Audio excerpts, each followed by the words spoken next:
Hi folks, welcome to the webinar. I'm Nick Esposito. I'm TRG's Business Development Manager, and I'll be your host today. This webinar is being presented by Risk Guaranty, or as many of you know us as, TRG.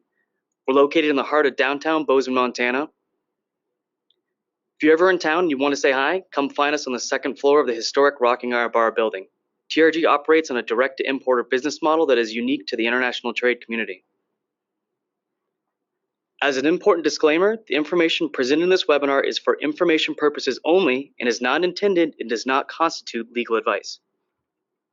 As with all of our webinars, we'll be recording this webinar and it'll be available on YouTube for future reference. To be notified the moment it releases and to keep a pulse on TRG's educational videos, I highly recommend you subscribe to our YouTube channel. There should be a link in the chat box here shortly. If you have any questions during the presentation, submit them via the questions section of the webinar interface. The questions will be reviewed and answered by myself or our team of licensed customs brokers and cargo insurance experts shortly after the webinar. If you have any additional questions outside the webinar, or if you would like to be a part of a community of trade professionals, join our Facebook group, International Trade Professionals-TRG. We regularly check the group for questions and encourage our members to start conversations amongst themselves if they have a common problem. During the course of the webinar today, we're going to cover 5 major categories. What is an ocean carrier? What are they responsible for? What can go wrong? What happens when things go wrong? And how to protect yourself. So, what is an ocean carrier? An ocean carrier can loosely be defined as an entity that has been contracted on your behalf to physically move your goods via an ocean-faring vessel from one location in the world to another destination in the world. For example, a cargo ship, as depicted in the image on the screen, which moves goods across the ocean. As many of you are aware, there are various other ways that your goods could be transported to you via air, rail, road, but today we wanted to specifically focus on the ocean shippers. Let's dig in a little bit further into what we mean when we say ocean carrier. Ocean carriers can be further defined as a large transport vessel used for shipping bulk amounts of goods across the body of water. To take it a step further, ocean carrier also refers to the shipping line that owns the ship which is transporting the cargo. Some common examples of this are Maersk, MSC, Hapag-Lloyd, as well as many others. As an example, if you inspect the photo in this slide, you can see MSC printed on the side of the vessel. In this example, the shipping line would be MSC, and MSC would be the owner of the physical cargo vessel. To get your goods from one destination to another, it requires the coordination of many different logistics professionals. Everything from stuffing your cargo into a container to contracting the ocean carrier. It's interesting to note that the physical containers used to hold the cargo on a cargo ship may not be owned by the ocean carrier. Regardless, for many, the difficulty of connecting all the dots is handled by your freight forwarder, freight agent, or team of freight professionals. So, what are ocean carriers responsible for? For simplicity, we'll only be discussing the responsibilities of an ocean carrier with regard to cargo laden on the ship. Specifically, what are they responsible for before, during, and after the voyage? Before and after the voyage, the ocean carrier is responsible for making sure that any cargo holds are safe and fit to have cargo stowed in them. They're also responsible for making sure the vessel has the necessary staff, equipment, and supplies to make the voyage. Additionally, the carrier is also responsible for making sure the vessel is seaworthy. However, on this last point, if the carrier can show that it exercised due diligence to make the ship seaworthy, it can avoid liability for cargo damage or loss due to unseaworthiness of the vessel. Overall, the ocean carrier is responsible for the proper and careful loading, handling, stowing, carrying, keeping, and discharging the cargo while they are in possession of the goods. Typically, this means they need to ensure safe conduct when in carrier goods. However, there is a lengthy list of exceptions for which the carrier would not be held liable. So you may be wondering, what are some exceptions to ocean carriers' responsibility? Ocean carriers will not be held responsible for acts of God, which includes such events as heavy weather, earthquakes, lightning, or similar phenomenon. Ocean carriers will not be held responsible for criminal acts or negligence by the master of the ship or any of the crew. Ocean carriers will not be held responsible for acts of war, which includes strikes, riots, or civil commotion. Also on the list is fire and latent defects in the hull or machinery. Which brings us to one of the most crucial slides in the presentation, in which we define the limits of the financial responsibility of the carrier when they're found responsible for an incident that causes your goods to become lost or damaged. Carriers are commonly limited in their liability by one of two ways, either on a per package rate or a per kilo or pound rate. What this generally equates to is that they legally aren't on the hook for much even when found responsible. Again, when the carrier is held financially accountable for your lost or damaged cargo, there's a specific limit for which they'll have to pay out. Typically, this is a significantly small portion of the total value of your goods. We'll touch on this more a little bit later. Before we get too far of ourselves, let's discuss the events that can go wrong while your goods are in transit. Folks ask us all the time, what can go wrong at sea? Typically, their follow-up question to that is, how frequently do ships experience peril that results in damaged or lost cargo? As it turns out, there are actually a lot of incidents that can happen to vessels while they're at sea. Incidents are generally lumped into a few different categories, which are the event of a collision, a wrecked or stranded boat, fire and/or explosion on the ship, machinery damage or failure, and the foundering, also known as sinking, of a ship. Now, as to the frequency for which incidents occur, I'd like to refer to a recent study from Alliance Global Corporate and Surety using Lloyd's of London data, which found that there are 2,698 incidents in 2018. That's about 51 on average per week. In the last year, as well as recent months, there's been an uptick on fires on board cargo ships, specifically between January and mid-March of this year. There were 6 separate fire incidents. Depending on how drastic the fire or explosion, these may make it into the news, but many of the smaller ones go unreported, which is likely why you may not have heard of most of these. Additionally, the ways in which the fires spring up is very diverse, everything from fires in the engine room to containers that have caught fire or exploded. You may be wondering to yourself, well, what gives with the increase in fires? Likely the increase in fires has much to do with both the reduction in crew members as vessels become more automated, as well as the overall increase in size and capacity of cargo ships. What this boils down to is that there are less people to cover larger areas, which can prove difficult to locate the fires as well as put them out. The incident happens. Your cargo has been damaged or lost. Will a carrier be held financially responsible? And if so, for how much?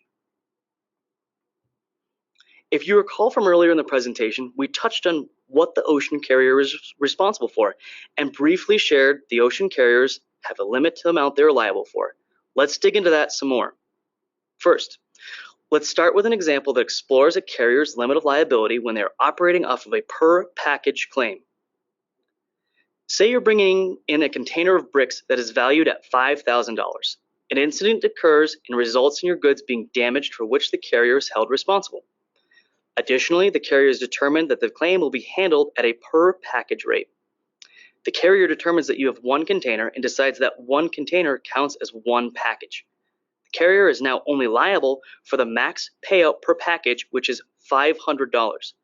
This means you, the importer, are not going to be able to recover $4,500 of that value of your shipment. Now imagine if the value of goods in the container was significantly more. Regardless of the value of the goods, the ocean carrier is still only going to be held accountable for $500.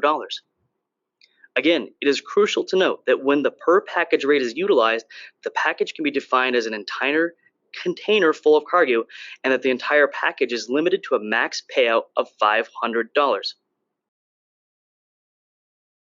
Using the same example, let's say that instead of per package rate, the ocean carrier is found responsible for an incident and is using a per kilogram or pound limit of liability. For this example, we're using a fictitious liability dollar per pound. In this example, we have the same shipment of 5,000 pounds of brick for which the ocean carrier is liable for 50 cents per pound, which equates to $2,500 in liability. Once again, we see the carrier's responsibility is not going to make you whole. In fact, you would be out on half of the value of the goods. It is important to note that in reality, this would be probably significantly lower, and you should check with your carrier to find out what your per kilo or pound rate would be for your cargo. In our final illustration of this example, let's say that instead they were found responsible, but instead of heavy bricks, the imported commodity was light bulbs. And instead of 5,000 pounds of bricks, only 1,000 pounds of light bulbs fit in the same container, or valued at $5,000. Light bulbs being significantly less in weight would be even less in carrier liability than the bricks, with the ocean carrier being limited to $500 out of the total $5,000 that your goods were valued at. The takeaway? Even when ocean carriers are held responsible for your goods, they are severely limited to the amount they are required to pay out. So, if you're banking on the carrier making you financially whole, should something go wrong, you may be unpleasantly surprised. Another crucial event, which is outside of the scope of carrier limit of liability regulations, is that of general average. For the purpose of this webinar, I won't be diving into what general average is, but we do have a two-part general average series that we will link to shortly. Briefly, general average is a maritime law in which all parties in a sea venture proportionally share any losses of cargo, equipment, or funds voluntarily sacrificed by the ship's master to save part or all of the ship, cargo, or voyage. What you need to know is that should general average be declared, the carrier will not solely be held responsible. We've covered a variety of events that could occur which might make the money you've invested in your goods unrecoverable. So you may be asking, how can I protect myself? First, it may seem like a no-brainer, but know your contract. Many of you may not be directly in contact with the carrier as you're likely using a freight forwarder or similar agent, but it is important to review and understand the contractual obligations you or your freight agent, by way of a power of attorney, has signed on for. Specifically, make sure you've looked at the limit of liability disclosed by the carrier. Many of the larger carriers will post a copy of this via their website. For example, MSC's was fairly easy to find, searching for MSC combined with carrier limit liability in a Google search. Ultimately, you must realize that this should not be your only defense, as doing so could result in significant financial hardship. What is there that can protect you? Well, if you haven't already, make sure that you have protected your cargo with cargo insurance. There are three main types of cargo insurance. We have a webinar that thoroughly dives into this subject that I highly recommend you check out. If you have cargo insurance, make sure you know what type you have if it adequately covers your goods. If you're buying your insurance through your freight forwarder, they should be able to provide you with a copy of the insurance. And if you have an annual policy through a provider like TRG, it should be even easier to determine what types of coverage you have and if it's adequate. Part of choosing the appropriate policy is making sure you're aware of any exclusions. For example, Cargo Clause A, which is the broadest cover, specifically states that it covers everything except for a list of exclusions. An example of those exclusions can be seen on the current slide, and some of them can be written back into the policy upon request. The obvious benefit of having cargo insurance is that it provides a financial safeguard should your goods suffer damage or loss while in transit. Additionally, cargo insurance can offer protection from general average should it occur. In some cases, you may be required to have cargo insurance as a condition of a loan or contract. Cargo insurance can easily be purchased on a shipment-by-shipment rate, although typically at a higher rate than that of an annual policy. An annual policy, which may offer better coverage, will likely be a lower rate and can be purchased from an insurance agency like TRG. That's it, folks. We've defined what ocean carriers are, what they're responsible for, what happens when things go wrong, and how you can protect yourself. At this time, we'd love for you to submit any questions you have. So let's start with the questions here. First question. What if our items are wet or moist when they arrive in the States? Who is responsible? Well, we've got a three-part answer to this. First covers ocean carrier's responsibility. The carrier is responsible for exercising due diligence when it comes to the seaworthiness of the vessel, the competence of the crew, and the safe loading and unloading of the cargo. As long as that can be proved, they are not responsible for heavy weather or other acts of God that may occur during transit. Second, covers why your shipment may be wet. There are many reasons for your cargo may arrive moist or wet that are natural part of shipping goods overseas. For example, humidity from the loading location and or temperature change en route that results in container rain. Third, what the heck is container rain? Well, container rain is the term used to describe the condensation that takes place within a sealed shipping container. Water accumulates on the walls and ceiling of a container, and then that moisture rains down on the goods, resulting in water-damaged goods, much like the water that accumulates on the outside of a cold drink as it sits in the sun. Responsibility of preventing container rain falls on the importer and the container packing company they use. We have an excellent article that shares this with an infographic. You can dive into the subject on your own, and we'll link to it shortly. Another question we received: is online tracking available similar to UPS and FedEx package tracking so that we don't have to call or email to get shipment status updates? The short answer: it depends on the ocean carrier your container is traveling in, as there are many services that allow you to import your container number and track it while in transit. I'd like to take a moment and talk about TRG. Trade Risk Guaranty is an international trade insurance agency. We work directly with importers and exporters, and we've been doing this for 28 years. We've got over 13,000 clients that we work with every day, specifically discussing these complex topics and helping them navigate through the world of international trade. In that capacity, we're an additional resource alongside their customs broker and freight forwarder. Our business model helps save time and money, and our annual all-risk cargo insurance policies start at $750. Whether you're currently insuring shipment by shipment or have an existing annual policy, we would love to get you an apples-to-apples quote. So please reach out to us via phone, email, or website.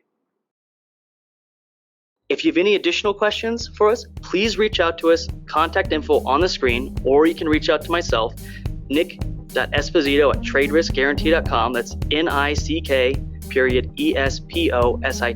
at traderiskguaranty.com. Don't forget, you can find us on Facebook, Twitter, LinkedIn, Instagram, and most importantly on YouTube. If you like this webinar and you want to get to it as soon as it's released, or any of our other educational content, make sure you subscribe to our YouTube. Thank you all for attending the webinar.